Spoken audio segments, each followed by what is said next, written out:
मेरी आवाज क्लियर होगी बच्चों? नो मैम, इको हो रहा है।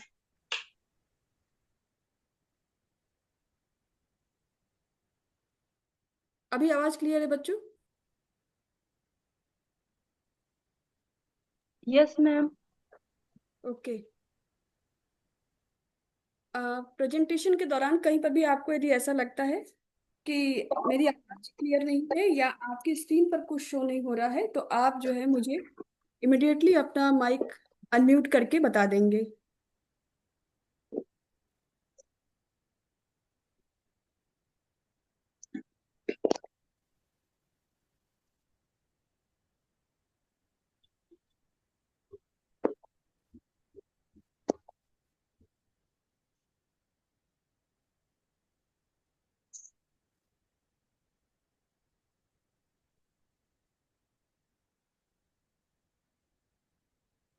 अब मेरी स्क्रीन विजिबल है बच्चों? Yes ma'am. Yes ma'am. Okay, thank you. So good morning to one and all. Today is your last online session in this certificate course in plant molecular biology that commenced from 19 May 2025, and now it progressed towards the end of this course. As tomorrow your hands-on training session where you will experience the techniques used in plant molecular biology, followed by your assessment that will make able all of you to get your certificate for this course. तो आज का हमारा presentation जो है वो एक और important aspect को कवर कर रहा है, जो कि फिक्सेशन, फिक्सेटिव एजेंट्स, माइक्रोटोमी और स्टेनिंग के ऊपर है। हम जब भी किसी माइक्रो ऑर्गेनिज्म या सेल्स जो टिश्यूज के अंदर प्रेजेंट हैं उनकी स्टडी करना चाहते हैं माइक्रोस्कोप के अंदर, तो उसके लिए आज की टॉपिक में लिए गए सारे एस्पेक्ट्स बहुत इंपॉर्टेंट हैं, जहां आपको मेटल फिक्स करना होता है कुछ फिक्सेटिव एजेंट्स की मदद से। उसके बाद उन्हें सर्टेन रिएजेंट के साथ ट्रीट करना होता है। तब आप उनकी सेक्शन कटिंग करते हैं और सेक्शन कटिंग करने के बाद माइक्रोस्कोप में ऑब्जर्व करने के लिए आप स्टेनिंग की प्रोसीजर के अंदर जाते हैं। तो आज हम इसी टॉपिक को कवर करेंगे वन बाय वन। स्टार्ट करते हैं अपनी पहली टॉपिक के साथ में, जो कि है फिक्सेशन। फिक्सेशन किसी भी प्रकार के हिस्टोलॉजिकल या साइटोलॉजिकल लेबोरेटरी टेक्निक की पहली स्टेप है। पहला स्टेप इसलिए क्योंकि हमें अपने जिस भी सेल या टिश्यू को ऑब्जर्व करना होता है माइक्रोस्कोप के अंदर, उन्हें हम चाहते हैं कि उनकी जो केमिकल और फिजिकल स्टेट है वो वैसी की वैसी ही बनी रहे जैसे वो लिविंग स्टेट में होती है। और इसके लिए बहुत जरूरी है कि उनकी जो बायोकेमिकल और प्रोटियोलिटिक एक्टिविटीज हैं उनको प्रिवेंट किया जाए, जिससे उस सेल्स में या जो ग्रुप ऑफ सेल्स हैं, टिश्यूज हैं, उनके अंदर किसी भी प्रकार का मॉर्फोलॉजिकल चेंज, डिस्टॉर्शन या डिकम्पोजिशन ना हो, जब आप इसके बाद उसे डिफरेंट टाइप के रिएजेंट के साथ में ट्रीटमेंट देते हैं। हमारा जो फिक्सेशन का प्रोसेस होता है वो टिश्यू को हेल्प करता है कि हमारी जो जैसा वो ओरिजिनल लिविंग स्टेट में दिखाई पड़ रहा है, जब आपने उसको डिटैच कर लिया है उसके लिविंग स्टेट से, तब भी आप जब माइक्रोस्कोपिक स्टडी के अंदर में जाएं तो आपको मोर और लेस वो जो इक्वल स्टेट होगी लिविंग स्टेट की, वहां पे वो दिखाई पड़े, वैसा ही वो आपको दिखाई पड़े। और बहुत जरूरी है क्योंकि हमारी जो माइक्रोस्कोपिक स्टडी होती है, यदि हम अपने टिश्यूज का फिक्सेशन प्रॉपर ढंग से नहीं करते हैं तो उनके अंदर की जो प्रॉपर्टीज होगी, जो एनाटॉमिकल फीचर्स आप देखना चाहते हैं, जो बायोकेमिकल एनालिसिस होनी होती है, वो डिग्रेड हो जाएगी और हमारे लिए वो माइक्रोस्कोपिक स्टडी किसी भी काम की नहीं होगी।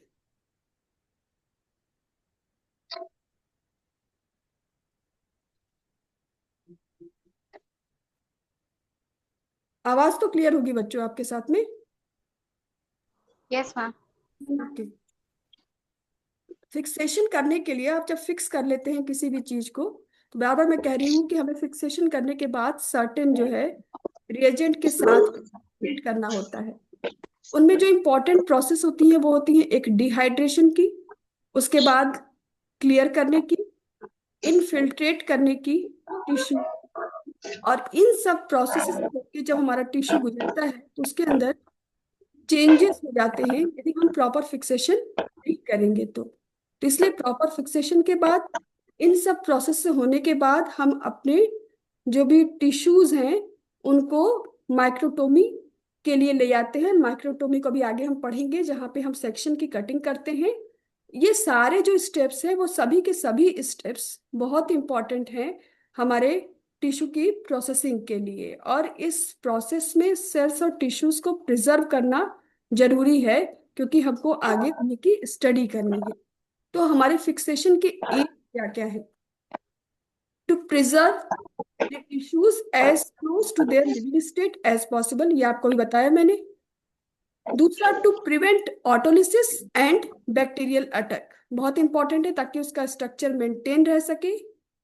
To prevent tissues from changing their shape and size during processing, to harden the tissue, to allow clear staining of sections, and to improve the optical differentiation of cells and tissues। जब भी आप section काटते हैं हम आपसे हमेशा कहते हैं कि सेक्शन की कटिंग जो होती है वो बहुत थिन होनी चाहिए, जिससे कि लाइट उसके थ्रू होकर के पास हो सके और आप उसको देख सके।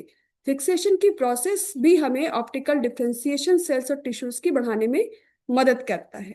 और ये जो प्रोसेस है फिक्सेशन की, इसके लिए कुछ केमिकल्स का यूज किया जाता है, कुछ फिजिकल मेथड्स का यूज किया जाता है, उन्हें हम फिक्सेटिव्स के नाम से जानते हैं। यदि फिक्सेटिव की डेफिनेशन आप देखेंगे बच्चों, तो फिक्सेटिव की डेफिनेशन क्या है कि a fixative can be defined as a substance which is meant or designed to preserve biological specimen of cells or tissues by preventing their autolysis and putrefaction, by inhibiting bacterial and fungal growth, and making specimen resistant to damage for long time। हमें ऐसे chemicals का इस्तेमाल करना है, ऐसे fixatives का इस्तेमाल करना है, या ऐसे फिजिकल मेथड्स का इस्तेमाल करना है जिससे हमारा जो बायोलॉजिकल स्पेसिमेन है वो प्रिजर्व हो सके। और प्रिजर्व हो सके कैसे?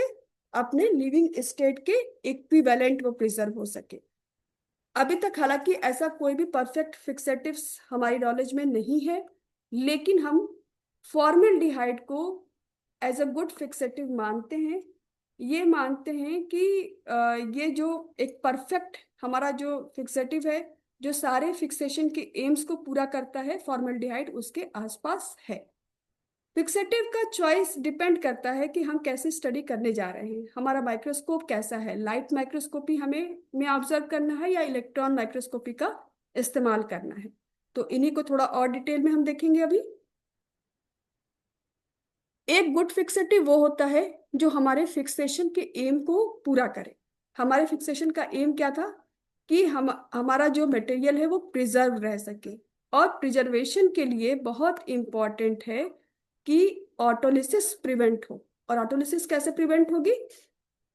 हर सेल के अंदर में कुछ कैटाबोलिक एंजाइम्स पाए जाते हैं, और ये जो कैटाबोलिक एंजाइम्स होते हैं, ये कैटाबोलिक एंजाइम्स जो इनका काम क्या होता है? इनका काम होता है डिग्रेडेशन, दो पार्ट में मॉलिक्यूल्स को तोड़ना या और पार्ट में इनको तोड़ना।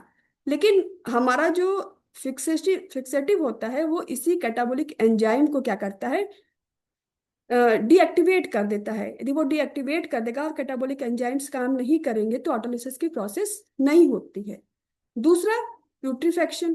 प्यूट्रीफेक्शन का मतलब होता है यदि इसके अंदर में हमने जो बायोलॉजिकल स्पेसिमेन लिया है, यदि उसके अंदर में किसी भी प्रकार का कोई इन्फेक्शियस एजेंट जैसे बैक्टीरिया या फंजाई पाया जा रहा है, तो हमारा जो फिक्सेटिव है वो फिक्सेटिव उसको इनएक्टिवेट कर देगा, जिससे हमारे बायोलॉजिकल स्पेसिमेन की न तो ऑटोलिसिस होगी और ना प्यूट्रीफेक्शन के जरिए वो खराब होगा।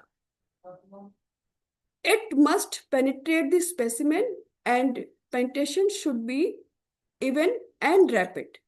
जो हमारा फिक्सेटिव है वो बायोलॉजिकल स्पेसिमेन के अंदर तक जाना चाहिए, और ये प्रोसेस एक समान होनी चाहिए और रैपिड होनी चाहिए।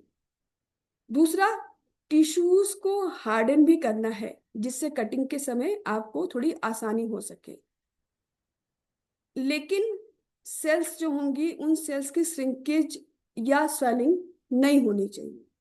आपको पता होगा बच्चों, अभी मैंने इसके फर्स्ट स्लाइड में हम लोगों ने बात की, चर्चा की कि कोई भी हमारा जो फिक्सेटिव है वो परफेक्ट नहीं है। यदि परफेक्ट नहीं है तो फिर हमें कुछ ना कुछ तो लॉस होते होंगे, तो हमको उनको मान के चलना पड़ता है कि कुछ ना कुछ तो लॉस होंगे। जैसे मैं आपसे नाम लेती हूँ, एक फिक्सेटिव एजेंट है ऑस्मियम टेट्राऑक्साइड।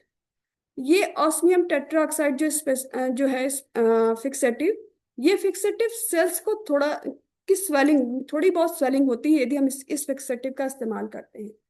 और जो हमारा बहुत कॉमन यूज होने वाला फिक्सेटिव है फॉर्मल्डिहाइड, वो जो सेल्स होती हैं उनकी वॉल्यूम को कम से कम जो है 33%, मैक्सिमम 33% श्रिंकेज जो है इसके जरिए आता है। ये डिपेंड करता है कि हमारा स्पेसिमेन कैसा है, लेकिन हमको इन्हीं को कंसीडर करते हुए आगे तक जो है लेके जाना होता है, कि हम उनको आगे तक स्टडी के लिए इसको परफेक्ट मानते हुए काम करते हैं।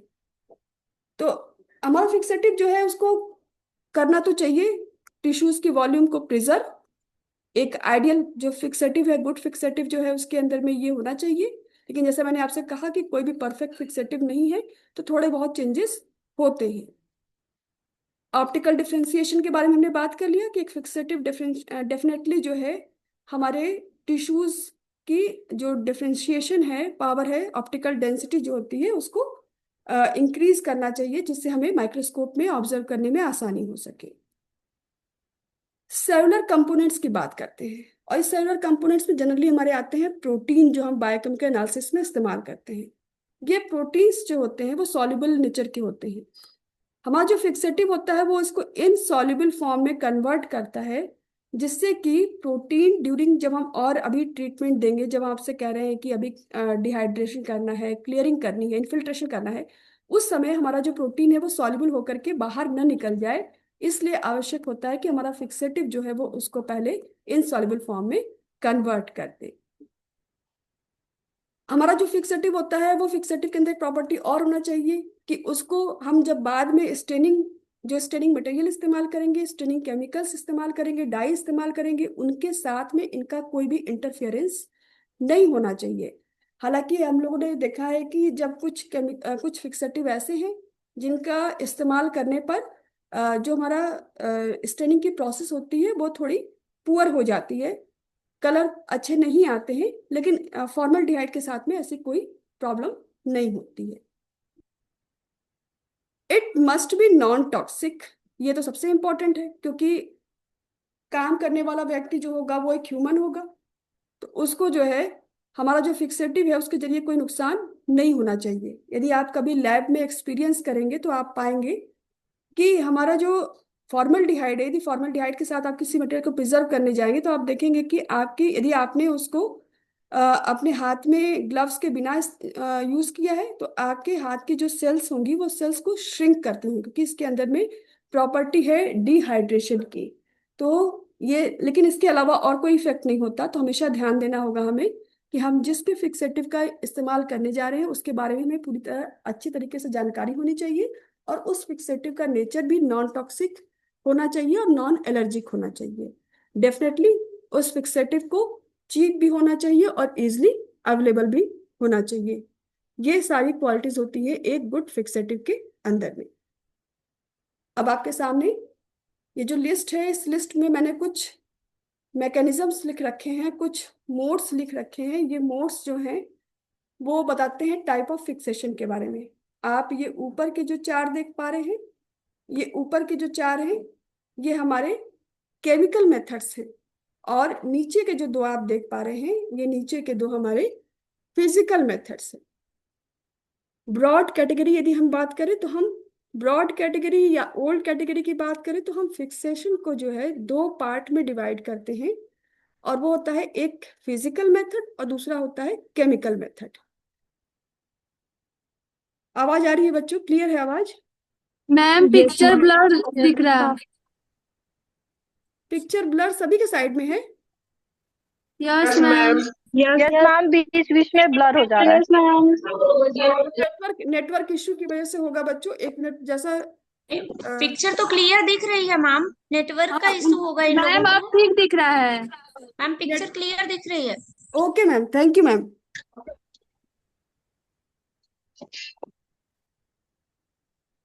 इनकी साइड में नेटवर्क इशू भी हो सकता है, जिसकी वजह से जो है वो पिक्चर्स ब्लर आ रही हूँ।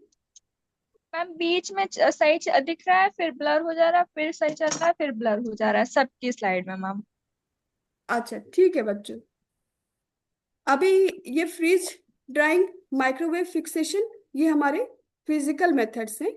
और ऊपर के 4 आपको जो मैंने लिखे हुए हैं ये केमिकल मेथड्स हैं। तो 1 बाय 1 हम इन दोनों मेथड्स के ऊपर चलते हैं। सबसे पहले आपसे बात करते हैं फिजिकल फिक्सेशन की। फिजिकल फिक्सेशन में हमारे पास आता है हीट फिक्सेशन।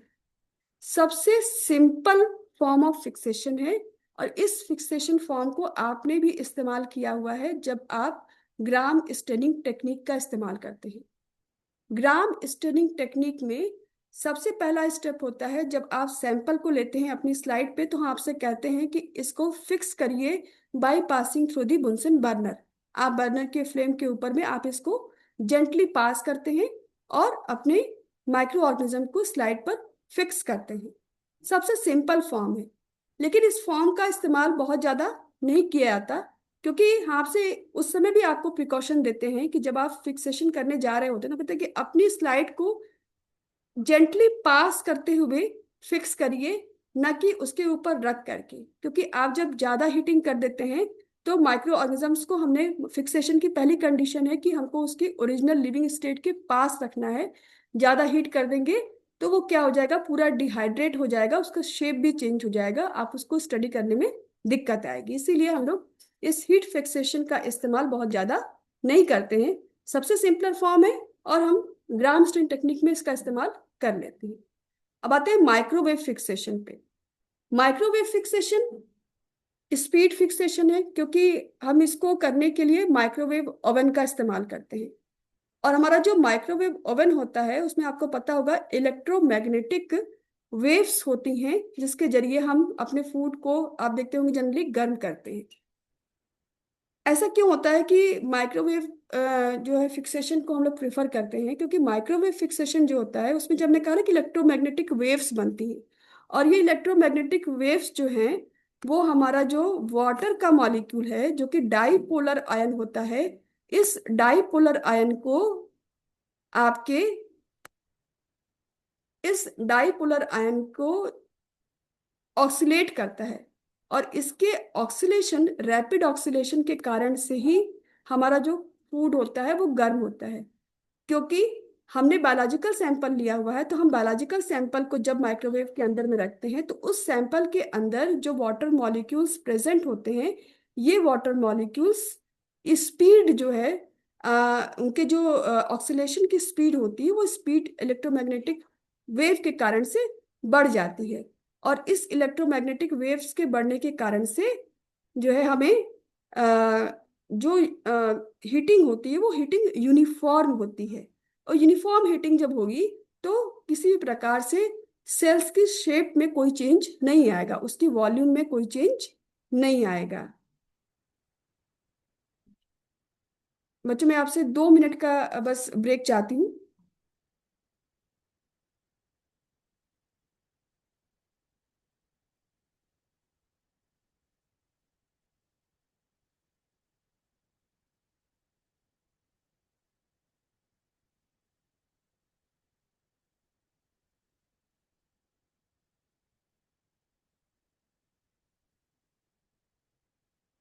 अब आते हैं अपने फ्रीज ड्राइंग के ऊपर। फ्रीज ड्राइंग में फ्रीज ड्राइंग और फ्रीज सब्स्टिट्यूशन। फ्रीज ड्राइंग से समझ में आ रहा है हमको कि हमें लो टेम्परेचर पे अपने स्पेसिमेन को फिक्स करना है, और लो टेम्परेचर के साथ साथ कुछ केमिकल्स होते हैं जो इस फ्रीजिंग में हेल्प करते हैं। और आपको पता है कि उसके लिए हमारे पास में लिक्विड नाइट्रोजन एक बहुत अच्छा सब्स्टिट्यूट है। तो ये सारे मेथड्स हैं हमारे फिजिकल फिक्सेशन के। ये क्लियर है सभी को? Yes ma'am. अब आते हैं अपने हम केमिकल फिक्सेशन में, केमिकल फिक्सेशन की बात करें तो हम यहाँ पे केमिकल्स का इस्तेमाल करेंगे फिक्सेशन के लिए, और मोटे मोटे तौर पे हम केमिकल फिक्सेशन में केमिकल फिक्सेटिव्स को दो पार्ट में डिवाइड करते हैं। एक होता है सिंपल फिक्सेटिव और दूसरा होता है कंपाउंड फिक्सेटिव। सिंपल फिक्सेटिव्स जो सिर्फ एक ही प्रकार के केमिकल कंपाउंड से मिलकर बने होते हैं, जैसे हमारा फॉर्मेलिन हो गया, ऑस्मिक एसिड है, पिक्रिक एसिड है। और दूसरा हमारे पास होते हैं कंपाउंड फिक्सेटिव, जहां पर दो या दो से ज्यादा फिक्सेटिव एक डेफिनिट प्रपोर्शन में मिला करके यूज किए जाते हैं फिक्सेशन के लिए। अब यदि हम दो या दो से ज्यादा फिक्सेटिव्स का इस्तेमाल करेंगे तो बट नेचुरल है कि इनके पास में क्वालिटीज भी जो हमारा सिंपल फिक्सेटिव है उससे ज्यादा होंगी, और इनको फिक्सेशन के लिए टाइम भी कम लगेगा, क्योंकि हर एक फिक्सेटिव के पास में अपनी प्रॉपर्टीज होंगी। ये तो हो गई ब्रॉड लेवल पे कि हमने यदि एक कंपाउंड का इस्तेमाल किया तो उनको सिंपल फिक्सेटिव कह रहे हैं, और दो या दो से ज्यादा का यूज किया तो उनको हम कंपाउंड फिक्सेटिव्स कह रहे हैं। लेकिन यदि हम इनके मैकेनिज्म ऑफ एक्शन की बात करें तो हमारे पास दो तरह के फिक्सेटिव्स आते हैं। एक है कोवैलेंट फिक्सेटिव और दूसरा है हमारे पास में cross linking fixative. Coagulant fixative जैसा नाम से समझ में आ रहा है कि कोएगुलेशन का काम करेंगे। कोएगुलेशन किसका करेंगे?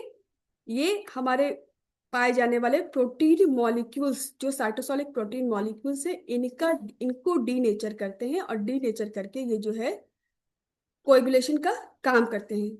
कोएगुलेंट फिक्सेटिव जो है वो कार्बोहाइड्रेट के लेवल को अफेक्ट नहीं करते हैं, लेकिन लिपिड के एक्सट्रैक्शन का काम करते हैं।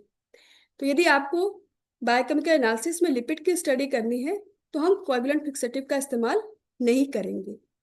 जनरली ये जो होते हैं एक डिहाइड्रेंट की तरह वर्क करते हैं और स्पेसिमेन को ड्राई करने का भी काम करते हैं। और जो सबसे अच्छे हमारे कोएगुलेंट फिक्सेटिव्स हैं वो हैं इथेनॉल, मिथेनॉल और एसीटोन। इथेनॉल एक बेटर फिक्सेटिव है देन दी मिथेनॉल, क्योंकि इसका जब आप इस्तेमाल करते हैं तो हमारे स्पेसिमेन जो होते हैं वो हार्ड भी नहीं होते हैं और बेटरली प्रिजर्व भी होते हैं। हम प्लांट टिश्यूज के केस में जब अभी आप इस फिक्सेशन के बाद चलेंगे अदर स्टेप्स में, वहां पे हम लोग इथेनॉल के डिफरेंट ग्रेड का इस्तेमाल करते हैं अपने स्टेन को प्रिजर्व, अपने स्पेसिमेन को प्रिजर्व करने के लिए। दूसरे टाइप के आते हैं क्रॉस लिंकिंग फिक्सेटिव्स ना। ये फिक्सेटिव्स जो होते हैं ये क्या करते हैं, टारगेट मॉलिक्यूल्स को फिक्स करने का काम करते हैं। इनमें सबसे इंपॉर्टेंट है फॉर्मल्डिहाइड, ग्लूटाल्डिहाइड, एक्रोलीन, ऑस्मियम टेट्राऑक्साइड। और फॉर्मल्डिहाइड ग्लूटाल्डिहाइड मिक्सचर तो सबसे कॉमनली यूज किया जाता है इलेक्ट्रॉन माइक्रोस्कोपी में। जब आप किसी चीज को ऑब्जर्व करने जा रहे होते हैं उसके स्पेसिमेन को फिक्स करने के लिए हम लोग जनरली फॉर्मल्डिहाइड और ग्लूटाल्डिहाइड दोनों के मिक्सचर का इस्तेमाल करते हैं।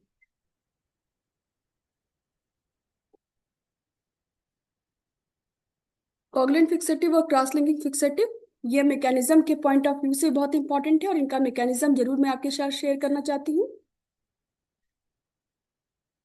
हमारा जो कोगुलेंट फिक्सेटिव्स है वो डीनेचुरेशन के जरिए काम करता है। जैसे हमने आपसे कहा कि इस प्रोसेस के लिए हम लोग इस्तेमाल करते हैं इथेनॉल, मिथेनॉल या एसीटोन का। ये क्या करते हैं, ये जो सेल्स और टिश्यूज के अंदर में जो फ्री वाटर पाया रहा होता है उनको रिप्लेस करते हैं, और रिप्लेस करने के कारण से क्या होता है, जो प्रोटीन का टर्शियरी स्ट्रक्चर जो हाइड्रोफोबिक बॉन्ड्स के जरिए बनता है उनको रीशफल कर देते हैं, और टर्शियरी स्ट्रक्चर जो होता है वो डिस्टर्ब हो जाता है।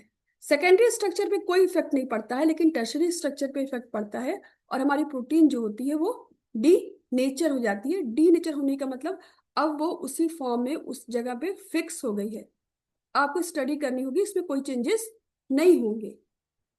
और दूसरा हमारे पास आता है cross link formation. Cross link formation को और बेटर समझने के लिए मैं इसके एक एग्जांपल के साथ चलूंगी। आपने देखा था कि अभी क्रॉस लिंक जो आपके फिक्सेटिव्स थे उनमें सबसे अच्छा एग्जांपल था फॉर्मेल्डिहाइड, फॉर्मेलिन, जिसको हम लोग अपने लैब में भी इस्तेमाल करते हैं हमेशा। हम जो प्लांट मटेरियल कलेक्ट करते हैं उनको फिक्स करने के लिए, उनको प्रिजर्व करने के लिए हम फॉर्मेलिन का इस्तेमाल करते हैं। तो कैसे फॉर्मेलिन वर्क करता है इस पे चलते हैं। ये पिक्चर्स जरूर कुछ ब्लर हैं, इनको जो है मैं आपके ग्रुप में पोस्ट कर दूंगी इस मैकेनिज्म ऑफ एक्शन को देखने के लिए, समझने के लिए। लेकिन अभी फिलहाल आप समझे, हमारा जो फॉर्मेल्डिहाइड होता है वो एक्वस सॉल्यूशन में कंबाइन करता है वाटर के साथ। ये हमारा स्ट्रक्चर है जिसको आप देख रहे हैं, ये है फॉर्मेल्डिहाइड। और फॉर्मेल्डिहाइड को जब हमने वाटर के साथ में कंबाइन किया तो इसने जो स्ट्रक्चर बनाया उसको कहते हैं मिथाइलिन हाइड्रेट या मिथाइलिन ग्लाइकॉल। ये मिथाइलिन ग्लाइकॉल फिर जो है रिएक्ट करता है वाटर मॉलिक्यूल के साथ में। अगेन जो है आप इसमें एक वाटर मॉलिक्यूल के साथ में इसका रिएक्शन करा देंगे, आप देखेंगे फिर एक ऐसे करके जुड़ता जाएगा और पॉलीमर्स बनते जाएंगे, जिनको हम लोग कहते हैं पॉली ऑक्सी मिथाइलिन ग्लाइकॉल। यदि आप इस जो ये पॉलीमर बना हुआ है, यदि आप इसको न्यूट्रल बफर सिस्टम में डाल दें, हमेशा हम लोग जब भी फिक्सेटिव्स बनाते हैं उनको हम बफर सिस्टम में ही डालते हैं जिससे उनका पीएच मेंटेन रह सके। और हम यदि इस न्यूट्रल बफर सिस्टम में इस अपने पॉलीमर को डालते हैं तो ये अगेन डीपॉलीमराइज होकर के फिर से बना लेता है मिथाइलिन ग्लाइकॉल। इससे इसका पीएच सही रहेगा। और जब हम इसको अपने बायोलॉजिकल स्पेसिमेन को इसके अंदर इंसर्ट करेंगे तो बायोलॉजिकल स्पेसिमेन में पाए जाने वाला जो प्रोटीन होगा उसकी साइड चेन जो होगी वो मिथाइलिन ग्लाइकॉल के साथ रिएक्ट करेगी और बनाएगी हाइड्रोक्सी मिथाइल साइड ग्रुप। ये कंपाउंड्स हाईली रिएक्टिव होते हैं और अगेन जो टिश्यू के अंदर दूसरी प्रोटीन पाई जा रही होगी उसके साथ फिर कंबाइन करेगा by forming a methylene bridge. ये एक ब्रिज बनाएगा। आपको इसका केमिकल रिएक्शन में दिखाती हूँ। ये देखिए, ये है हमारा फॉर्मेल्डिहाइड जिसको हमने जब एक्वस सॉल्यूशन इसका बनाया तो एक्वस सॉल्यूशन में ये क्या बना रहा है, मिथाइलिन ग्लाइकॉल। ये मिथाइलिन ग्लाइकॉल जहाँ पे 2 हाइड्रोक्सिल ग्रुप ऐड हो गए हैं, ये बहुत रिएक्टिव होते हैं। और जब इनको इसके अंदर में आप डालते हैं बायोलॉजिकल स्पेसिमेन को, उसके अंदर में जो प्रोटीन प्रेजेंट होती है वो प्रोटीन की साइड चेन इसके साथ में रिएक्ट करके बनाती है हाइड्रोक्सी मिथाइल ग्रुप। ये हाइड्रोक्सी मिथाइल ग्रुप जो है ये हमारा अब नेक्स्ट जो प्रोटीन प्रेजेंट होगी उससे रिएक्ट करेगा और बना लेगा मिथाइलिन ब्रिज। इस तरीके से प्रोटीन और प्रोटीन के बीच में एक क्रॉस लिंकिंग बन करके तैयार हो जाएगी, जिसके कारण से आप जब फर्दर प्रोसेस में फर्दर स्टेप में जाएंगे तो जो प्रोटीन का स्ट्रक्चर होता है वो स्ट्रक्चर डिग्रेड नहीं होगा और स्टडी करने में हमें आसानी हो जाएगी। हालांकि ये क्रॉस लिंक का बनना बहुत एक लंबी प्रोसेस है और इस लंबी प्रोसेस में जो है हमें समय लगता है। हमें फिक्सेशन करने के लिए कम से कम 24 घंटे का समय चाहिए होता है जब हम फॉर्मेलिन के अंदर अपने टिश्यू को प्रिजर्व करने जाते हैं। और ये भी डिपेंड करता है कि हमारा टिश्यू किस प्रकार का है। अब आते हैं वो फैक्टर्स जो हमारी फिक्सेशन की क्वालिटीज को अफेक्ट करते हैं। पहला है हमारा बफर और पीएच। कोई भी फिक्सेटिव जो होता है वो जनरली न्यूट्रल पीएच पे अच्छी तरह काम करता है। इनके लिए जो हमारा पीएच होता है उस पीएच को हम 6 से 8 के बीच में मानते हैं कि यदि ये पीएच रहेगा तो इस पीएच पे हमारा काम ज्यादा अच्छा होगा। और बफर, जैसा मैंने आपसे कहा कि बफर जो होते हैं वो पीएच को मेंटेन करने का काम करते हैं। Duration of fixation and size of tissue, ये भी आपसे बात करी मैंने कि ड्यूरेशन जो है वो एक इंपॉर्टेंट फैक्टर है। ड्यूरेशन को थोड़ा समझना भी होगा। कोई भी फिक्सेटिव किसी सेल के अंदर कितना जाएगा ये डिपेंड करता है, डायरेक्टली प्रोपोर्शनल होता है square root of duration of fixation. और उसको हम दिखाते हैं D is equal to K square root T। T is the time of fixation और ड्यूरेशन ऑफ फिक्सेशन और K is the constant of diffusibility, कि हमारा जो फिक्सेटिव्स है वो फिक्सेटिव कितना आसानी के साथ सेल के अंदर में डिफ्यूज हो रहा है। For most fixative, the time of fixation is approximately equal to the square of the distance which the fixative must penetrate.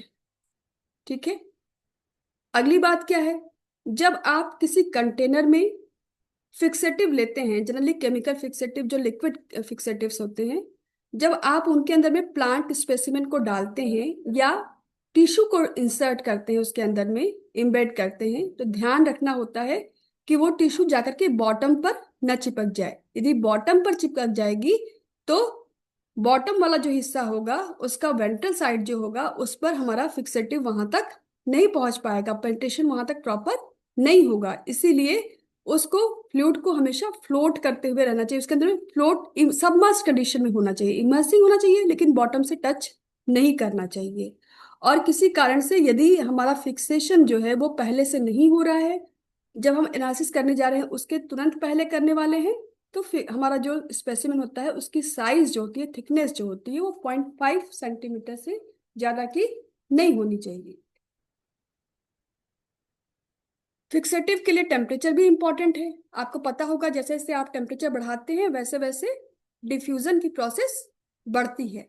तो हमें भी जब हम चाहते हैं कि हमारा फिक्सेटिव टिश्यूज के अंदर अच्छी तरीके से पेनिट्रेट करे, तो बहुत इंपॉर्टेंट है कि टेम्परेचर को मेंटेन किया जाए। लोअर टेम्परेचर पे जाएंगे तो प्रोसेस जो होगी वो स्लो हो जाएगी। इसीलिए माइक्रोवेव हीटिंग को प्रिफर किया जाता है कि माइक्रोवेव हीटिंग में एक तो एक जैसी जो है हीट सब तरफ से मिल रही होती है, और दूसरे ऑक्सीलेशन के कारण से प्रोसेस तेज होती है। इसके अंदर में आपने दो चीजें और देखी थी, कंसंट्रेशन ऑफ फिक्सेटिव, ये भी इंपॉर्टेंट है, और आयनिक कंपोजिशन भी इंपॉर्टेंट पार्ट है। फिक्सेटिव्स जो होते हैं उनका कंसंट्रेशन, कैसा फिक्सेटिव आपने, ये डिपेंड करता है नेचर ऑफ फिक्सेटिव्स के ऊपर में कि कैसा फिक्सेटिव आपने यूज किया। यदि बहुत डाइल्यूट सोल्यूशन आपने बना लिया तो डेफिनेटली फिक्सेशन में वो समय लेगा। बहुत ज्यादा कंसंट्रेट कर लिया तब भी यदि उसका जो आपका ऑस्मोटिक प्रेशर है वो ज्यादा हो गया सेल से, तो वो अंदर नहीं जाएगा। तो कंसंट्रेशन बहुत मायने रखता है, कंसंट्रेशन को ध्यान में रखते हुए ही फिक्सेटिव्स प्रिपेयर किए जाते हैं।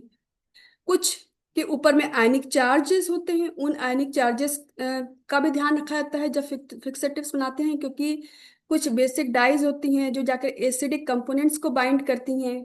तो इनका ध्यान रखते हुए ही हम एक फिक्सेटिव्स का चुनाव करेंगे, इन फीचर्स का ध्यान रखते हुए। बच्चों अभी तक जितना बताया वो समझ में आ रहा है?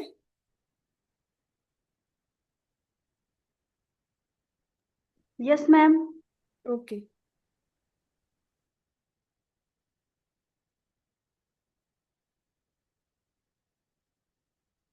अब आते हैं आगे की स्टेप्स पर। जब एक बार आपने सेल को फिक्स कर लिया तब आप क्या करेंगे? तब आप करेंगे डिहाइड्रेशन की प्रोसेस। और डिहाइड्रेशन की प्रोसेस में हमें टिश्यू को डिहाइड्रेट करना होता है, और डिहाइड्रेट का मतलब है वाटर को रिमूव करना। इसके लिए हम ग्रेडेड एल्कोहल्स का इस्तेमाल करते हैं। 60%, 70%, 90% एल्कोहल का इस्तेमाल किया जाता है, लेकिन स्टेप वाइज मेथड में।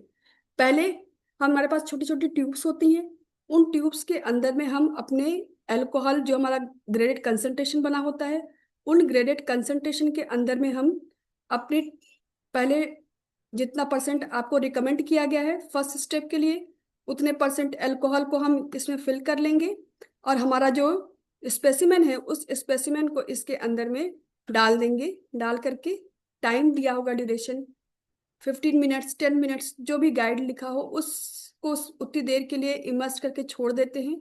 फिर इसको निकालते हैं। अगला जो हमारा टेस्ट ट्यूब होगा जिसके अंदर में इससे ज़्यादा कंसंट्रेशन का हमारे पास में इथेनॉल होगा या अल्कोहल होगा, उसमें इसको सबमर्ज करेंगे, और वहां पे भी यही प्रोसेस को अपनाएंगे। फिर हम इसको ले आएंगे, फिर इसको लाएंगे हम अगले टेस्ट ट्यूब में जहां पर 90% अल्कोहल हमारा रखा होगा।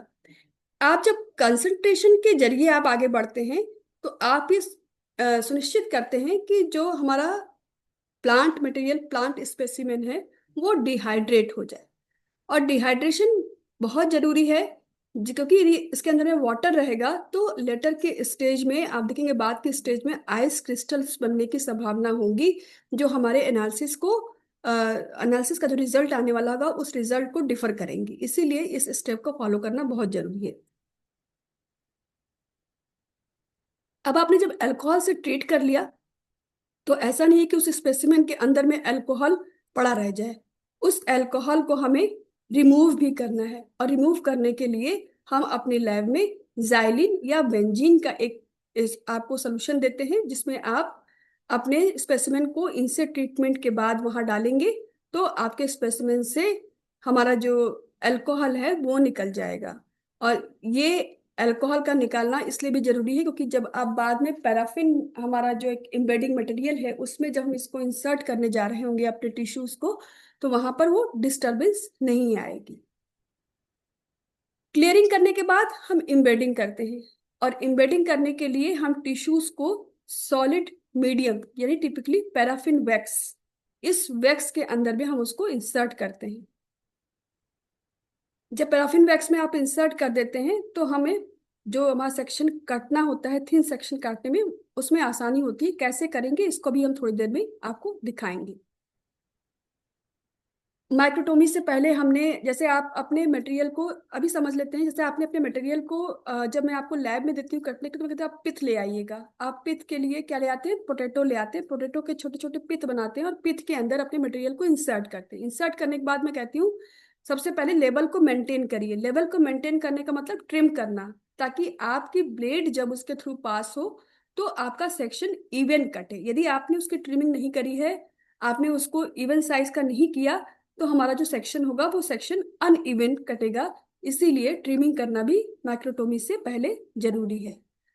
ये सारा कुछ आपका फिक्सेशन के बाद की स्टेप्स है और माइक्रोटोमी से पहले की स्टेप है, जहां पे हम अपने टिश्यूज को प्रिपेयर करते हैं फॉर बेटर सेक्शन कटिंग।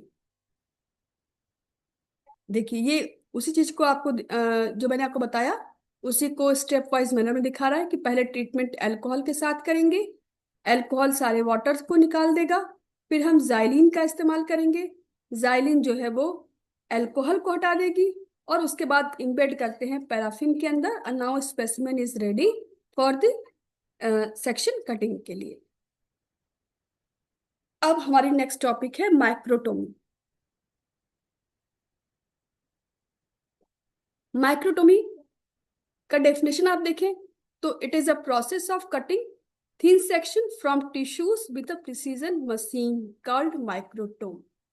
यानी एक ऐसी मशीन जिसके जरिए हम थिन सेक्शन अपने बायोलॉजिकल स्पेसिमेन का कट करेंगे, और इस उस मशीन को माइक्रोटोम कहते हैं और प्रोसेस को हम लोग कहते हैं माइक्रोटोमी।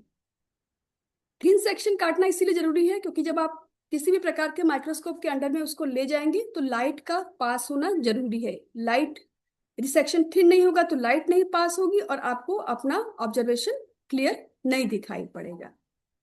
इस मैकेनिज्म ऑफ कटिंग सेक्शन को इस तरीके से बनाया गया है कि इसमें जो नाइफ होती है वो ऑटोमेटिकली मूव करती है। हमारी तरह हाथ से हम ब्लेड से काटते हैं उस तरीके से नहीं। एक प्री डिटरमाइंड डिस्टेंस होगा, जितनी थिकनेस आपको चाहिए होगी वो थिकनेस आपकी होगी, उस थिकनेस के जरिए हम इसको कट करेंगे और इसके जरिए आपको एक अच्छा सेक्शन कट करके मिल जाएगा।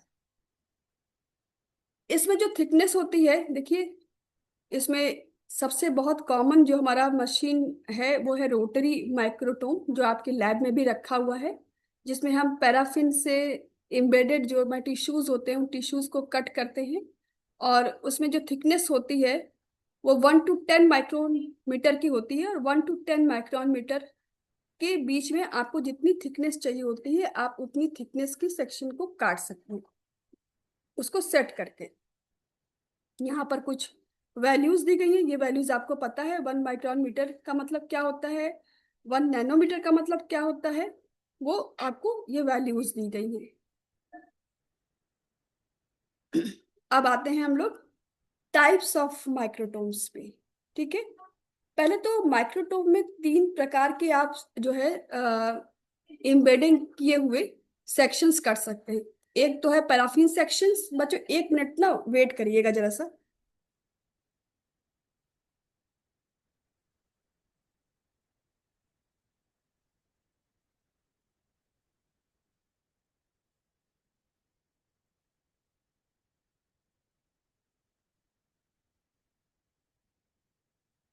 एक तो पैराफिन सेक्शंस हो गए, वैक्स जिन्हें हम कहते हैं।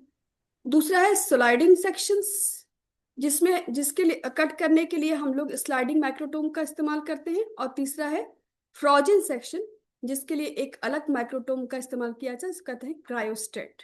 तो कुल 6 तरह के हैं, मैंने आपको 3 दिखाए हैं जो जनरली इस्तेमाल होते हैं। क्रायोस्टेट फ्रोजन सेक्शंस का इस्तेमाल चूंकि हम अपनी लैब में नहीं करते हैं, इसलिए मैंने उसको यहाँ पर आपको नहीं दिखाया हुआ है। सबसे कॉमन आपका रोटरी माइक्रोटोम है। सबसे सिंपल रॉकिंग माइक्रोटोम है, सबसे पहले बनाया गया। थिकनेस ऑफ सेक्शन आप देख सकते हैं 10 to 12 माइक्रोन मीटर है। रोटरी में आप देखिए thickness of section 4 to 6 micron है। स्लाइडिंग माइक्रोटोम का इस्तेमाल आप करते हैं जबकि हम यूज करने वाले हो स्लाइडिंग सेक्शंस को। और ये भी ध्यान रखना है कि इसमें जो नाइफ होती है वो नाइफ दोनों तरफ से एक्सपोज्ड होती है, तो इसको इस्तेमाल करने के लिए बहुत अच्छी ट्रेनिंग की आवश्यकता होती है। बिना ट्रेनिंग, प्रॉपर ट्रेनिंग के हम इसको इस्तेमाल नहीं कर सकते। एक रोटरी माइक्रोटोम में क्या क्या मेन इंपॉर्टेंट चीजें होती हैं, क्योंकि यही माइक्रोटोम आपको आपकी लैब में भी दिखाई पड़ेगा। सबसे पहले इस माइक्रोटोम में सेक्शन को काटने के लिए एक हैंड व्हील होती है, जिसको आप घुमाते हैं तो सेक्शन करता है। अब ये ऑटोमेटिक भी आ रहे हैं। दूसरा, ये पोजीशन आप देख पा रहे हैं, इस ये पोजीशन जो है, इस पोजीशन में ब्लॉक होल्डर विथ ब्लॉक जो लिखा हुआ है वो हमारा वो इम्बेडेड टिश्यू है, जिसको हमने पैराफिन वैक्स के अंदर में एक ब्लॉक के फॉर्म में कन्वर्ट कर लिया है। दूसरा नाइफ होल्डर है, जिसके अंदर में हमारी ब्लेड लगी होती है। और ये है रिमूवेबल सेक्शन वेस्ट ट्रे। जब हमारा सेक्शन कटता जाएगा तो वो इसी ट्रे के अंदर आता जाएगा, जिसे खींच करके आप बाहर निकाल लेंगे। ये जो पूरी प्रोसेस मैं आपको समझा रही हूँ, इस प्रोसेस को मैं आपको दिखाने का भी प्रयास करती हूँ, आप शायद देख करके बेटर समझ पाए इनकी वर्किंग को।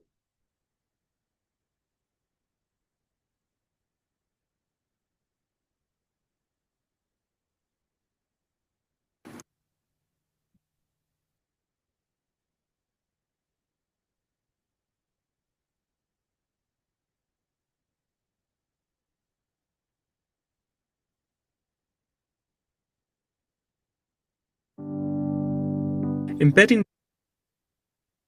सबसे पहले मैं इस वीडियो को दिखाना चाह रही हूँ आपको, क्योंकि इस वीडियो के जरिए आपको ये समझ में आ जाएगा कि किस तरीके से Before you begin, embed gather the materials you will be using. ये नट 1. The nut and bolt microtome. Simple है, जिसमें हम 2. A 1 centimeter length of plant tissue.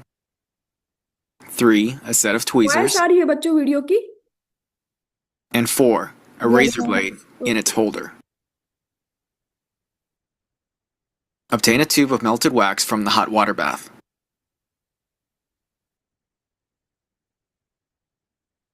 इन्होंने हॉट वाटर बाथ से एक मेल्टेड वैक्स का ट्यूब निकाल लिया है।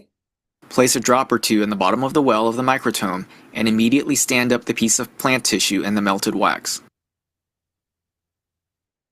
अब ये इस वैक्स को, मेल्टेड वैक्स को इसके अंदर में फिल कर रहे हैं, और जो प्लांट टिश्यू मटेरियल है उसको देखिए उसके अंदर में इंसर्ट कर रहे हैं।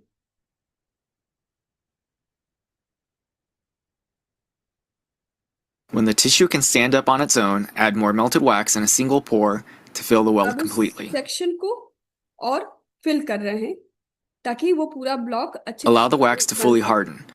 The microtome can be placed in the freezer section of the refrigerator to speed this process. Wax को जल्दी Securely grasp the microtome, making sure that your fingers remain below the cutting surface at all times. इस्तेमाल कर सकते हैं।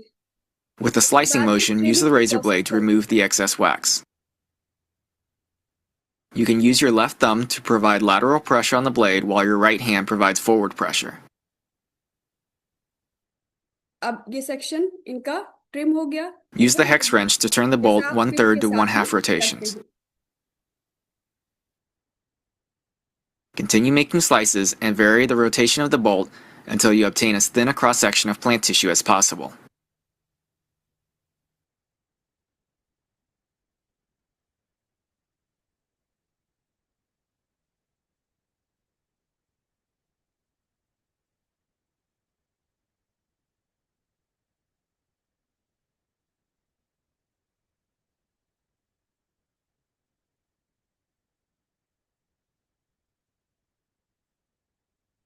Once you have a suitably thin cross-section, prepare a slide and make your observations.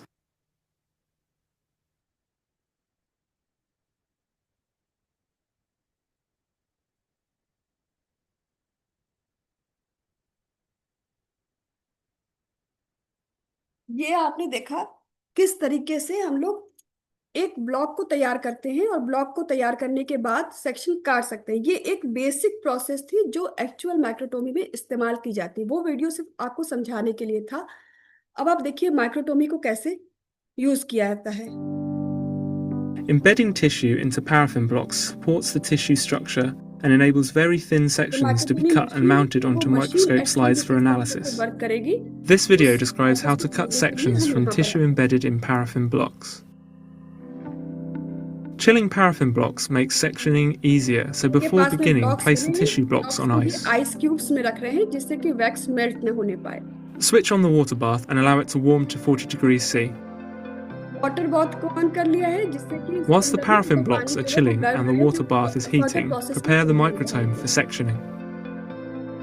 इस बीच वो तैयारी कर रहे हैं ब्लेड्स को लगाने की। Insert the blade into the holder. Blade holder है ये। Ensure it is secure and set the blade clearance angle and section thickness. When you are ready to cut, insert the paraffin block and adjust the ये positioning. Block holder वो जगह जहां पर उन्होंने block को fix किया। You want the blade to cut straight across the block. Slowly approach the block with the blade. You are now ready to begin trimming. Cut a few initial thin sections to check the position of your block and adjust if necessary. कि trimming करके पहले उसको set कर ले।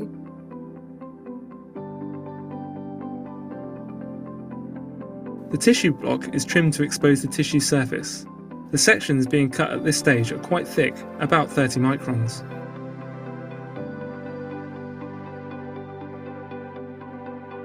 Once trimmed, the tissue can now be sectioned at a thickness of about 5 microns. और अब देखिए section किस तरीके से कटना स्टार्ट हो गया। आप देख पा रहे हैं सेक्शन कितना थिन है। Tissue sections are floated on the water bath and any wrinkles are allowed to water bath disappear. के अंदर। You can now separate each section in a ribbon by gently tapping, then divide with a pair of forceps. Slides are labelled with the appropriate information and are used to pick the tissue sections from the water bath. Try to avoid getting any air bubbles underneath the sections. अब ये slides section Finally, the slides are dried in an oven. Cut कर लिया। उसके बाद इसको आप कहाँ रख रहे हैं वाटर बाथ से निकाल करके ओवन में, जिससे कि जो वैक्स है वो वैक्स हट जाएगी। सिर्फ स्पेसिमेन आपके स्लाइड पर बच जाएगा। ठीक है, तो हमने माइक्रोटोमी आपने सेक्शन कटिंग की तक की बात देखी थी। उसके बाद जो ओवन में डाल रहे थे उसी प्रोसेस को कहते हैं डीपैराफिनाइजेशन। सेक्शन कट करने के बाद टिश्यूज को ट्रांसफर करना है वाटर बाथ में, जिससे कि जैसा आपने पिक्चर में देखा, वीडियो में देखा, उनको अलग किया जा सके। और अलग करने के बाद उनको आप रखते हैं ओवन के अंदर में, जिससे कि वैक्स को भी हटाया जा सके। और उसके बाद उनको फिर क्लियर करते हैं जाइलिन की हेल्प से, अल्कोहल की हेल्प से। और अब बारी आती है हमारे फाइनल प्रोसेस की, दैट इज द स्टेनिंग। क्योंकि आपने जो सेक्शंस देखे वो सेक्शन इतने थिन थे कि यदि उनके थ्रू लाइट पास होगी तो लाइट आसानी के साथ पास हो जाएगी और हमें कोई भी सेल्स का डिफरेंशिएशन दिखाई नहीं पड़ेगा। सेल्स और टिश्यूज को ऑब्जर्व करने के लिए बहुत जरूरी है कि हम उनको स्टेनिंग की प्रोसेस से आगे गुजारें। कुछ कॉमन डाइज हैं, यहाँ पे कुछ नाम दिए हुए हैं आपके सामने। टॉलिडीन ब्लू स्टेन करता है लिग्निन को ब्लू ग्रीन कलर में, पैक्टिन सब्सटेंस को पिंक कलर में, और न्यूक्लिक एसिड या न्यूक्लियाई को ब्लू ग्रीन कलर में। सेफ्रिन और फास्टग्रीन जिनका इस्तेमाल आप लैब में करते हैं, डिफरेंशियल स्टेनिंग के लिए आप इसका इस्तेमाल करते हैं। डबल स्टेनिंग की प्रोसेस हम लोग कहते हैं एक्चुअली में, क्योंकि जब आप एंजियोस्पर्म को स्टडी करने की बारी आती है, जिम्नोस्पर्म की स्टडी करने की बारी आती है, वहां पर लिग्निफाइड सेल वॉल और सेलोजिक सेल वॉल, दो तरह की सेल्स प्रेजेंट होती हैं। हमारा जो सेफ्रेनिन होता है वो लिग्निफाइड सेल वॉल को जो है स्टेन करता है, जबकि फॉस्फेटिन हमारा सेलोजिक सेल वॉल को स्टेन करता है। Haematoxylin and eosin generally plant के केस में इस्तेमाल नहीं किया जाता है, लेकिन इनका काम होता है न्यूक्लिक एसिड को स्टेन करना। न्यूक्लियस को हमारे ब्लू कलर करते हैं और साइटोप्लाज्म को हमारे पिंक कलर कहते हैं, जिससे कि आप क्लियर कट डिफरेंशिएशन दोनों के बीच में देख पाए। जब आप स्टेन कर लेते हैं तो अगेन डिहाइड्रेशन और क्लियरिंग की प्रोसेस से गुजारते हैं अपने सैंपल को, और उसके बाद फाइनली माउंट करते हैं अपने स्पेसिमेन को on your slide, clean slides. Mounting medium होता है आपके पास में, सिर्फ वाटर में नहीं करना होता क्योंकि आप परमानेंट स्लाइड प्रिपेयर कर रहे हैं। इसके लिए जनरली आपको लैब में डीपीएक्स दी जाती है या बालसम दिया जाता है, जिसको रखने के बाद आप अपने स्पेसिमेन को उसके अंदर में रखते हैं और कवर स्लिप से कवर करके रेडी करते हैं एक परमानेंट स्लाइड को माइक्रोस्कोप में ऑब्जर्व करने के लिए। थोड़ा अभी स्टेन के बारे में देख लेते हैं कि स्टेन कितने तरह के स्टेन्स हैं जिनको हम अपने इस प्लांट बायोकेमिकल एनालिसिस में इस्तेमाल करते हैं। तो जो स्टेन्स होते हैं वो जनरली क्या करते हैं, सेल्स के साथ में बाइंड करते हैं और एक पर्टिकुलर कलर देते हैं, जिससे हम उनकी स्टडी आसानी के साथ कर पाते हैं। और ये प्रोसेस को हम स्टेनिंग कहते हैं, क्योंकि जिसमें आप कलर्ड केमिकल्स का इस्तेमाल करते हैं अपने बायोलॉजिकल स्पेसिमेन को कलर करने के लिए। अच्छी तरीके से विजुलाइज करने के लिए हमको इनकी आवश्यकता होती है। आप किसी भी प्रकार के दो प्रकार के सेल्स में भी डिफरेंस चाहते हैं तब स्टेनिंग की जरूरत होती है हमें। हम माइक्रो ऑर्गेनिजम्स की स्टडी करने जा रहे होते हैं, उनको क्लासिफाई करना होता है on the basis of their flagella और डिफरेंट पार्ट्स, तो भी हमें इनकी स्टेनिंग की बहुत जरूरत होती है। टाइप्स ऑफ स्टेनिंग की बात करें तो टाइप ऑफ स्टेनिंग एक होता है वाइटल, दूसरा है सुप्रा वाइटल और तीसरा है अदर्स। वाइटल जिसमें कि ऑर्गेनिजम्स लाइव कंडीशन में होते हैं।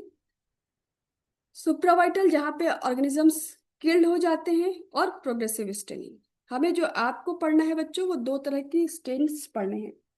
ये तो स्टेनिंग के टाइप थे। वाइटल जिसमें ऑर्गेनिजम्स लाइव रहे, ऑर्गेनिजम्स जिसमें किल हो जाए वो सुप्रा वाइटल हैं। और भी डिफरेंट टाइप के यहाँ पर स्टेनिंग प्रोसीजर होते हैं। लेकिन आपको दो तरह के स्टेन्स पढ़ने हैं, एक है पॉजिटिव स्टेन और दूसरा है निगेटिव स्टेन। पॉजिटिव स्टेन का मतलब वैसे स्टेन जो सेल के स्ट्रक्चर को कलर देते हैं। सेल का कोई ऑर्गेनेल्स है, न्यूक्लियस है, माइटोकॉन्ड्रिया है, क्लोरोप्लास्ट है, उनको कलर दे वो।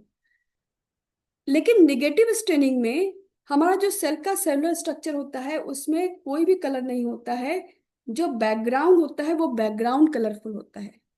इस डिफ्रेंसिएशन को समझने के लिए आज पहले चलते हैं पॉजिटिव स्टेन्स में। पॉजिटिव स्टेन में दो तरह के स्टेन है, सिंपल और डिफरेंशियल। सिंपल में मोनोक्रोमिक डाइस सिंगल कलर का इस्तेमाल करें। जैसे आप एल्गी के स्टेन करना होता है तो सिर्फ आप किसका इस्तेमाल करते हैं, सफेरिन का इस्तेमाल करते हैं। फंजाई का आपको कलर करना होता है तो आप सिर्फ जो है लैक्टोफिनाल कॉटन ब्लू का इस्तेमाल करते हैं। लेकिन यदि आपको बैक्टीरिया के बीच में डिफरेंस करना है, gram positive gram negative bacteria, तो हम ग्राम स्टेनिंग का इस्तेमाल करते हैं। एसिड फास्ट स्टेन का इस्तेमाल करते हैं। ये ऐसे स्टेन हैं जो हमें दो प्रकार की सेल्स या दो प्रकार के माइक्रो ऑर्गेनिजम्स के बीच में डिफरेंस करने में हेल्प करते हैं। और ये पॉजिटिव स्टेन है, इसका मतलब ये माइक्रो ऑर्गेनिज्म या सेल को कलर करेंगे, न कि बैकग्राउंड को। सिंपल स्टेन में आपके आगे क्रिस्टल वायलेट हो गया है, मिथाइलिन ब्लू है, डाइल्यूट कार्बल फ्यूस्चिन है। कुछ रिएजेंट्स के नाम दिए हुए हैं कि कैसे आप उनको प्रिपेयर करते हैं। ये आपका प्रिपरेशन जो है ये जब आपको पीपीटी मिल जाएगी तो आप उसके जरिए इनके रिएजेंट्स को कितने अमाउंट में कितना डिसॉल्व करना है उसको आप नोट कर लेंगे। मैं मैकेनिज्म पे चलती हूँ।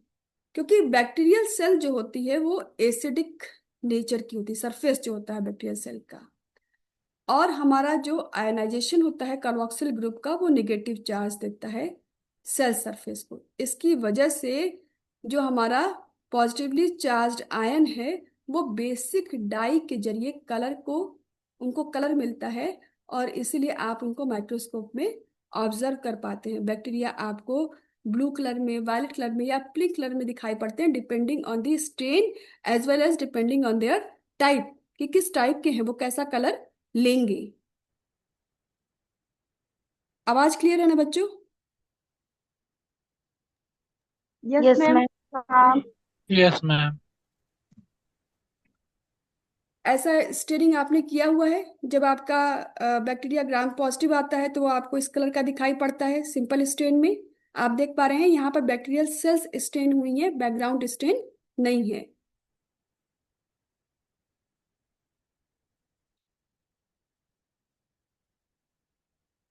अब आते हैं निगेटिव स्टेनिंग पर। निगेटिव स्टेनिंग में आपको पता होगा कि निगेटिव स्टेनिंग बार बार कह रहे हैं कि सेल को नहीं कलर करेगा, बैकग्राउंड को कलर करेगा। उसके अंदर भी कुछ जो है यहाँ पर इम्पॉर्टेंट स्टेन्स के नाम लिखे हैं, नाइग्रोसिन, इयोजिन, इंडिया पिंक। यहाँ पे बैकग्राउंड कलर होगी और आपको बैक्टीरिया जो होगा, जो जिसको ऑब्जर्व करने जा रहे हैं, वो आपको एकदम क्लियर, ऑपेक, ट्रांसपेरेंट टाइप का ऑब्जेक्ट दिखाई पड़ेगा। ये देखिए, आपको ये पिक्चर्स जो है क्लियर कर रही हैं। यहाँ पर ज्यादा क्लियर हो रहा है कि बैकग्राउंड कलर हो गया है और हमारी जो बैक्टीरिया है वो आपको एज ट्रांसपेरेंट दिखाई पड़े। यहाँ भी आप देख पा रहे हैं जो हमारा ऑब्जेक्ट है वो ऑब्जेक्ट ट्रांसपेरेंट है, जबकि बैकग्राउंड कलर हो गया है। ये है हमारा निगेटिव स्टेनिंग। कुछ हमारे स्पेसिमेन जो होते हैं वो बहुत ज्यादा थिन होते हैं, उनकी थिकनेस बढ़ानी पड़ती है हमको माइक्रोस्कोप के अंदर स्टडी करने के लिए। इसको बोलते हैं इम्प्रिग्नेशन स्टेनिंग। और इस स्टेनिंग में हम इस्तेमाल करते हैं अमोनिएटेड सिल्वर सॉल्यूशंस का। सिल्वर नाइट्रेट सबसे कॉमन स्टेन है जो हमारे मटेरियल की थिकनेस को बढ़ाने का काम करता है, लेकिन इस्तेमाल सिर्फ उन केसेस में करेंगे जहाँ पे हमारा थिकनेस जो है स्पेसिमेन की वो बहुत ज़्यादा थिन है। यहाँ पे देखिए, इसको इन्हीं को सिल्वर नाइट्रेट के जरिए ट्रीट करके इन स्पेसिमेन की थिकनेस बढ़ाई गई है, जिससे कि उनको माइक्रोस्कोप के अंदर ऑब्जर्व किया जा सके। डिफरेंशियल स्टेनिंग, ग्राम स्टेनिंग के बारे में आप जानते हैं, पढ़ चुके हैं फर्स्ट सेमेस्टर में आप लोग कि किस तरीके से ग्राम स्टेनिंग में हम लोग दो तरह की स्टेन, तीन तरह की स्टेन का इस्तेमाल करते हैं। एक कॉम्बिनेशन ऑफ स्टेन है, क्रिस्टल वायलेट आयोडीन, दूसरा सेफ्रेनिन, जो हमारा क्या करता है, डिफरेंस करता है gram positive gram negative bacteria के अंदर में। और इस डिफरेंशियल स्टेनिंग में आपको पता है ग्राम पॉजिटिव बैक्टीरिया जो होती है वायलेट कलर की आती है, क्योंकि आपको उसके सेल का सेल वॉल का कंपोनेंट का कंपोजिशन पता है कि वहाँ पर हमारा जो लिपिड्स होते हैं वो लिपिड्स बहुत कम मात्रा में होते हैं। हमारे जो पॉलीमर्स हैं नाग और नाम वो ज़्यादा संख्या में होते हैं, एन एसिटिल ग्लूकोसामिन और N acetyl muramic acid. Teichoic acid पाया जाता है, क्रॉस लिंकिंग बनाते हैं जिसकी वजह से ये कलर्स बाहर नहीं निकल पाते हैं, वो आपको वायलेट करके दिखाई पड़ते हैं। जबकि ग्राम नेगेटिव बैक्टीरिया जब हम डिकलराइज करते हैं, जब हम अल्कोहल का इस्तेमाल करते हैं, तो लिपिड कंटेंट ज़्यादा होने के कारण से वो सॉल्युबल होकर कलर बाहर निकल जाता है और इसीलिए आपको काउंटर स्टेनिंग करनी पड़ती है। वॉइस कट रही है बहुत। वॉइस फंस रही है बच्चों? गीता मैम वॉइस फंस रही है? नो मैम, क्लियर है। ओके बच्चों, किसी किसी में यदि ऐसा हो रहा है तो इसका मतलब है कि आपकी तरफ में कोई नेटवर्क इशू होगा, इस वजह से ऐसा हो रहा होगा। यदि सारे बच्चों को ऐसा लगे तो जरूर से जो है इन्फॉर्म करिएगा बच्चों। तो यहाँ पे ग्राम नेगेटिव बैक्टीरिया में आपको कलर बाहर निकल जाता है, इसलिए काउंटर स्टेनिंग की जरूरत पड़ती है और तब हम सेफ्रेनिन का इस्तेमाल करते हैं। इसी तरीके से हम डबल स्टेनिंग का भी इस्तेमाल करते हैं जब आपको जाइलम और फ्लोएम, जब आप एंजियोस्पर्मिक स्टेम का रूट का सेक्शन काटते हैं और आपको जाइलम और फ्लोएम दो तरह की सेल्स में डिफरेंस देखना होता है, तो हम वहाँ पर डबल स्टेनिंग का इस्तेमाल करते हैं। जैसा मैंने आपको पहले बताया कि सेफ्रेनिन लिग्निफाइड सेल्स यानी जाइलम को कलर देती है और हमारा फ्लोएम जो होता है वो हमारी सेलोजिक सेल्स होती हैं, पेनकाइमेटस सेल्स होती हैं सिंपल, तो उनको जो है वो कलर देता है ग्रीन कलर। तो इसके कारण से आप दोनों प्रकार की सेल्स के बीच में डिफरेंस देख पाते हैं। अब आते हैं कुछ कॉमनली यूज्ड स्टेन्स जिनका प्रिपरेशन आपको पता होना चाहिए क्योंकि लैब में जनरली इस्तेमाल होते हैं। ये है आपका सेफ्रेनिन, अभी तक आपको लैब में बना बनाया मिलता है, लेकिन आप कब चूंकि पीजी कर रहे हैं और आगे जाएंगे तो ये आपको केमिकल्स खुद प्रिपेयर करने होते हैं। हमारे पास आप मार्केट में दो तरह के सेफ्रेनिन अवेलेबल हैं। एक तो सेफ्रेनिन सोल्यूशन के फॉर्म में अवेलेबल है, दूसरा सेफ्रेनिन पाउडर के फॉर्म में अवेलेबल है। आपको पता होता है कि जब लिक्विड फॉर्म में कोई चीज़ बनाते हैं तो उसकी जो वाइबिलिटी होती है, जो उसकी लॉन्जिट्यूड होती है, वो कम होती है। तो इसीलिए हम जनरली प्रीफर करते हैं कि हम पाउडर फॉर्म में वो केमिकल ले आएं और उसका सोल्यूशन खुद से लैब में प्रिपेयर करें। तो इसके लिए आपको 2.5 ग्राम सेफ्रेनिन का पाउडर लेना है, जिसको आप 100 ml ऑफ 95% इथाइल अल्कोहल में डिसॉल्व करेंगे। उसके बाद इसका 10 ml सोल्यूशन का 90 ml डिस्टिल वाटर में डालेंगे। कहाँ कहाँ इस्तेमाल करेंगे आपने देख लिया, ग्राम स्टेनिंग में इस्तेमाल करते हैं, इसके अलावा डबल स्टेनिंग में हम इसका इस्तेमाल करते हैं। सेफ्रेनिन के साथ ही मैं आपको फास्टरीन के साथ पास में ले चल रही हूँ। फास्टरीन में आप डिसॉल्व करते हैं 0.1 ग्राम ऑफ फास्टरीन पाउडर का ही हम लोग इस्तेमाल कर रहे हैं इन 100 ml ऑफ 1% एसिटिक एसिड। इसका भी इस्तेमाल काउंटर स्टेनिंग के लिए किया जाता है, डबल स्टेनिंग के लिए किया जाता है। काउंटर स्टेनिंग टर्म बार बार इस्तेमाल कर रहे हैं, आपको लैब में भी समझाया है। काउंटर स्टेन का मतलब जब हमको उसके काउंटर, कोई एक चीज है उसका दूसरा काउंटर पार्ट खोजना है। जैसे जब आप ग्राम पॉजिटिव और नेगेटिव में अंतर करने जाते हैं अपनी स्लाइड पर, जब आपने यदि आपके सैंपल में ग्राम पॉजिटिव बैक्टीरिया नहीं है और आपने क्या किया, उसको डीकलराइज अल्कोहल से ट्रीट कर लिया है, सारे कलर बाहर निकल गए हैं। अब आपको आपकी स्लाइड को यदि आप माइक्रोस्कोप में लगाएंगे तो कुछ भी ऑब्जर्वेशन आपको नहीं नजर आएगा, क्योंकि कलर तो सारा वायलेट कलर निकल चुका है। इसीलिए हम उस जगह पे फिर सेफ्रेनिन का इस्तेमाल करते हैं, क्योंकि हमें उन बैक्टीरिया को खोजना है, कौन वहां बचा, कहाँ पर है, कैसा शेप है, तो हम उसको काउंटर करने जा रहे हैं, खोजने जा रहे हैं। That's why we are using the term counter stain. एक और बहुत अच्छा आपका स्टेन है जिसको हम लोग जनरली इस्तेमाल तो नहीं करते हैं, हालांकि प्लांट से मिलता है, हेमेटोजाइलिन बेस्ट न्यूक्लियर स्टेन है। ये एक प्लांट है, हेमेटोजाइलॉन कैम्पिकैनियम, इसका प्लांट अब दिखाई पड़ रहा है आपको। इसके वुड से हम इस नेचुरल डाई को एक्सट्रैक्ट करते हैं। इसका अब ग्रीक वर्ड से बना है, blood, hemato means blood, xylon means wood. Colour भी इसका डार्क रेड होता है। और हिस्टोपैथोलॉजी या साइटोलॉजी या इम्यूनोहिस्टोकेमिस्ट्री में इस डाई का इस्तेमाल बहुत ज़्यादा होता है, क्योंकि ये आपके न्यूक्लिक एसिड को, न्यूक्लियर स्टेन को, जो हमारा न्यूक्लियस है उसको स्टेन देता है, पर्पल ब्लू कलर देता है, जिससे आपको उसके आइडेंटिफिकेशन में आसानी होती है। ये कंपोजिशन लिखा हुआ है कि आप क्या क्या मिलाएंगे।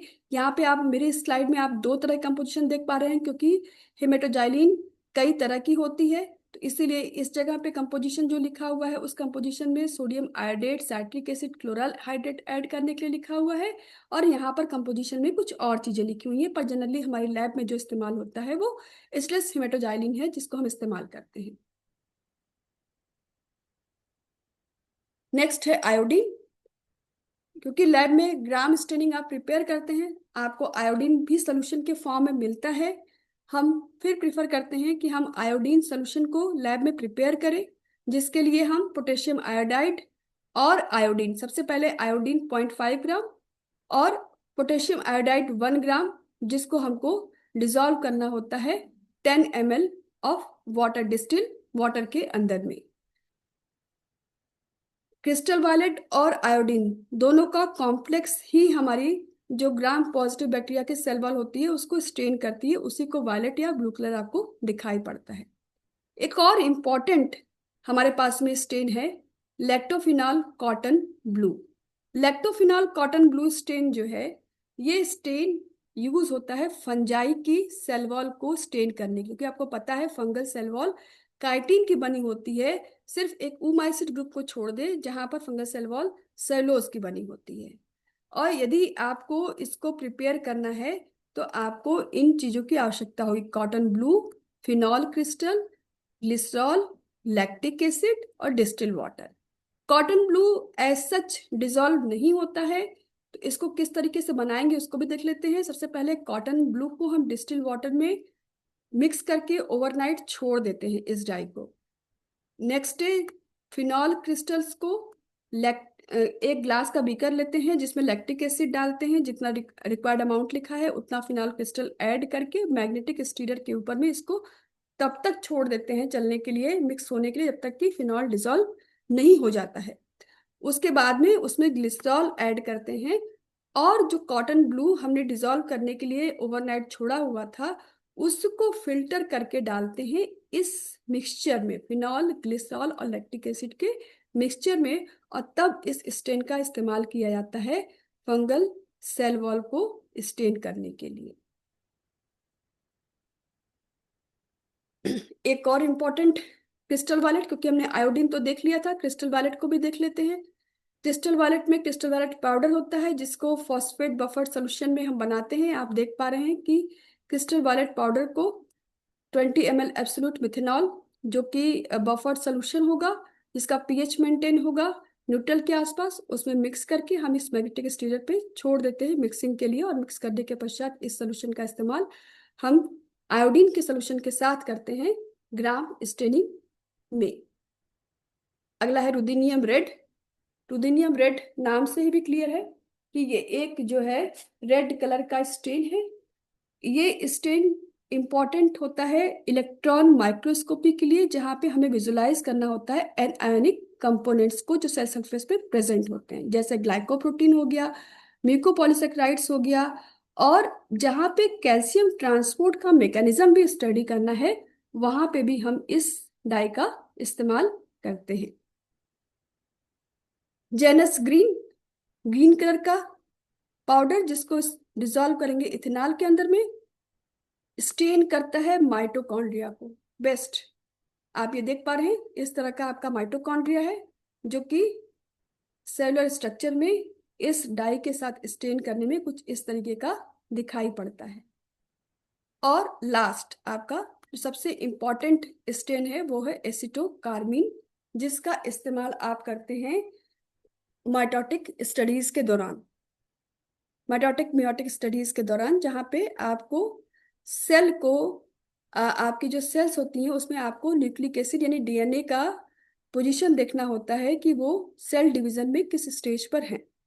इसके लिए हम लेते हैं कार्मीन पाउडर।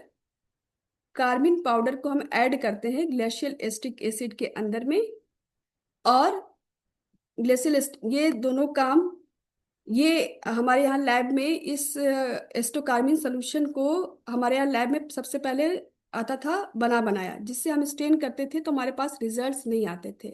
मैं आपको बताना चाहूंगी कि हमारी लैब में जब से शेफाली मैम ने इसको ज्वाइन किया, उन्होंने इस स्टेन को अपने हाथ से बना करके मुझे दिखाया कि किस तरीके से इसका प्रिपरेशन लैब में करते हैं। और इसके बाद हमने जब भी अपनी स्टडी करनी चाहिए माइटोटिक स्टडी, हमें रिजल्ट्स बहुत अच्छे मिले। हमने बच्चों को समर स्कूल में प्रोजेक्ट्स कराए, बच्चों ने उसके इस स्टेन का इस्तेमाल किया। मैंने उनको देखा है कि उन्होंने कार्मिन ग्लेशियल एसिटिक एसिड को मिक्स किया और वाटर बाथ में वो रखते हैं जब तक कि वो उसके अंदर में अच्छे से मिक्स नहीं होता है। उसके बाद उसको ठंडा करके डार्क ग्लास में भरा जाता है, और इस स्टेनिंग की जो कलर आती है वो कलर और इंटेंसिफाई हो सके इसके लिए हम इसमें ऐड करते हैं फेरिक क्लोराइड को। तो इसको आप अपनी स्लाइड्स भी जब बनाएंगे अपनी स्लाइड्स में भी देख सकते हैं। यदि स्टेन का इस्तेमाल कर रहे हैं तो आपको डिफरेंट स्टेजेस डीएनए की सेल डिवीजन में वो कहाँ पर लोकेट है, मेटाफेज है, एनाफेज है, कौन सी स्टेज है, वो सारी स्टेज आपको क्लियर कट दिखाई देगी, क्योंकि ये सिर्फ न्यूक्लिक एसिड को स्टेन करेगा, साइटोप्लाज्म को स्टेन नहीं करेगा। तो बच्चों ये सारा कुछ आपके आज के इस लास्ट ऑनलाइन लेक्चर का था। यदि आपको कोई क्वेरी है तो आप मुझे व्हाट्सएप कर सकते हैं, ग्रुप पे मेरा नंबर है, आप मुझे मेल भी कर सकते हैं, और अभी भी आपके लिए प्लेटफॉर्म ओपन है। यदि आप कोई क्वेश्चंस पूछना चाहें तो आप अपने क्वेश्चंस भी मुझसे पूछ सकते हैं। Thank you.